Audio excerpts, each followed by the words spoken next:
అమరావతిలో ఈటీవీ ఆంధ్రప్రదేశ్ ఆధ్వర్యాన తొలిసారి భారీ స్థాయిలో కార్తీక దీపోత్సవం జరుగుతోంది.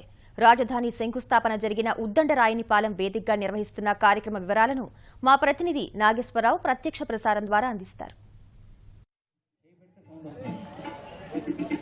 శ్వేత, ఈటీవీ ఆంధ్రప్రదేశ్ ఆధ్వర్యంలో సామూహిక కార్తీక దీపారాధన రాజధాని ప్రాంతంలో తొలిసారిగా జరగనుంది. మరికొద్ది సేపట్లో కార్యక్రమం ప్రారంభం కానుంది. తెలుగువారి సంస్కృతికి దర్పణం పడుతున్నటువంటి ఛానల్ ఈటీవీ ఆంధ్రప్రదేశ్. అందులో భాగంగానే ఆధ్యాత్మిక పరిమళాలు వెదజల్లుతోంది. రాజధాని ప్రాంతంలో కార్తీక చివరి సోమవారం సందర్భంగా భారీ ఎత్తున కార్తీక దీపారాధన చేసేందుకు అన్ని ఏర్పాట్లు చేశారు.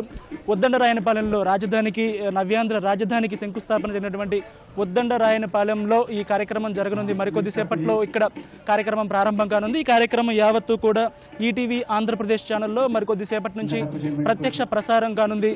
దాదాపుగా రాజధాని ప్రాంతంలోని 29 గ్రామాల ప్రజలందరినీ కూడా ఈ మహాక్రతువులో ఈటీవీ భాగస్వామ్యం చేస్తోంది. ఇప్పటికే ప్రజలందరూ కూడా రాజధాని ప్రాంతం నుంచి పెద్ద ఎత్తున మహిళలందరూ కూడా తరలి వస్తూ ఉన్నారు. కార్తీక దీపారాధన కార్యక్రమంలో పాలు పంచుకునేందుకు తరలి వస్తూ ఉండడం మనం ప్రత్యక్షంగా చూస్తూ ఉండవచ్చు. మొత్తం 5,000 మంది తోటి ఇక్కడ దంపతులు కానీ మహిళలతో కానీ దీపారాధన కార్యక్రమాన్ని నిర్వహించేందుకు ఈటీవీ ఏర్పాట్లు చేసింది. వచ్చిన వారందరికీ కూడా పూజా ద్రవ్యాలను అన్నింటినీ కూడా ఈటీవీనే సరఫరా చేస్తుంది.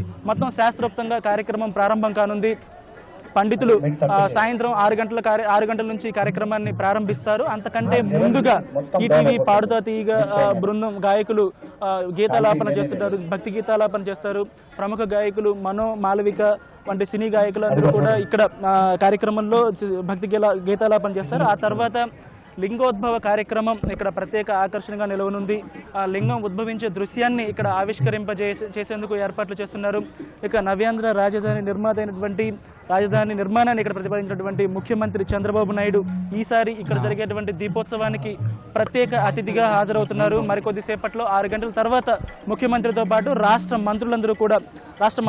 పలువురు రాష్ట్ర మంత్రులు ఇక్కడ కార్యక్రమానికి హాజరయ్యే అవకాశం ఉంది. 6 గంటల నుంచి కూడా శాస్త్రోక్తంగా దీపారాధన కార్యక్రమం ప్రారంభమవుతుంది. వేద పండితులు కార్యక్రమాన్ని వైదికంగా ఎలా నిర్వహించాలో ప్రజలందరితోటి దాదాపుగా 5,000 మంది భక్తులందరితోటి కూడా ఇక్కడ హాజరైన వారందరితోటి కూడా దీపారాధన కార్యక్రమాన్ని శాస్త్రోక్తంగా నిర్వహిస్తారు. కార్యక్రమం దాదాపు 2 గంటల పాటు కొనసాగుతూ ఉంది.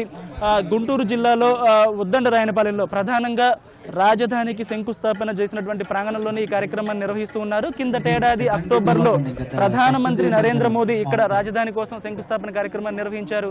ఆ తర్వాత అదే ప్రాంతంలో ఆ స్థాయిలో భారీ కార్యక్రమాన్ని నిర్వహించడం ఇదే మొదటిసారి. ఇందుకు సంబంధించిన ఏర్పాట్లన్నీ కూడా పూర్తయ్యాయి. వేదికను సర్వాంగ సుందరంగా అలంకరించారు. ఈశ్వరుడి విగ్రహంతో పాటు కార్తీక మాసం శివకేశవులు ఇద్దరికీ కూడా ప్రీతిపాత్రమైనది కావడంతో ఈశ్వరుని విగ్రహము, మహావిష్ణు విగ్రహాలను కూడా ఏర్పాటు చేశారు. మొత్తం ఆ కార్యక్రమం అంతా కూడా ప్రత్యక్ష ప్రసారం ద్వారా ఈటీవీ ఆంధ్రప్రదేశ్ ఛానల్లో వీక్షించేందుకు రాష్ట్రంలో ఉన్నటువంటి లక్షలాది మంది ప్రజలు వీక్షించేందుకు ఏర్పాట్లు జరిగాయి. ఇక్కడ ప్రత్యక్షంగా 5,000 మంది దీపారాధన కార్యక్రమంలో పాలు పంచుకుంటున్నారు. మరికొద్ది సేపట్లో ముఖ్యమంత్రి హాజరవుతారు. అందుకు సంబంధించినటువంటి ఏర్పాట్లన్నీ కూడా పూర్తయి అంతకంటే ముందుగా భక్తి గీతాలు, పార్థతీగ బృందంతో భక్తి గీతాలు, లింగోద్భవం వంటి కార్యక్రమాలన్నీ కూడా కొనసాగుతాయి. ప్రస్తుతం ఉన్నటువంటి పరిస్థితి ఓవర్ టు శ్వేత.